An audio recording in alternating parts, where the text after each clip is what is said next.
Hi hello viewers, welcome to DL kitchen. ரொம்ப நாள் கழிச்சு நம்ம மீட் பண்ணியிருக்கோம். எல்லோரும் நல்லா இருப்பீங்கன்னு நினைக்கிறேன். இன்றைக்கி ஒரு சிம்பிளான ரெசிபி, சவுச்சவ் கூட்டு. அதாவது சில ஊரில் இதை மேரக்கான்னு சொல்லுவாங்க.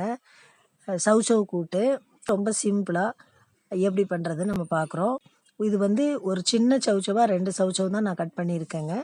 இதுக்கு அளவாக ஒரு 50 கிராம் பாசி பருப்பு, அதாவது சிறு பருப்புன்னு சொல்லுவோம் இல்லையா, அந்த பருப்பை வேக விட்டு மஞ்சத்தூள் மட்டும் போட்டு வேக விட்டு எடுத்திருக்கேன். முக்கால்வாசி வெந்ததும் நாம் கட் பண்ணி வச்சுருக்கிற இந்த மேரக்காயை அந்த பருப்புலேயே சேர்த்து கூட போட்டுக்கலாம்.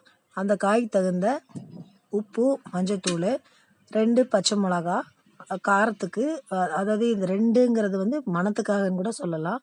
அதில் சேர்த்து விட்டுருக்குறேன். 2 ஸ்பூனு சாம்பார் பொடியை மட்டும் ஆட் பண்ணிவிட்டு சின்ன வெங்காயத்தை பொடியாக கட் பண்ணி கடுகு வெங்காயமும் போட்டு நல்லா பொன்னிறமாக வர்ற வரைக்கும் வதக்கி அந்த பருப்பில் போட்டு சேர்த்து போட்டு கொட்டி கிளறிட வேண்டியதான். இது அருமையான சவுச்சவ் கூட்டு தயார்.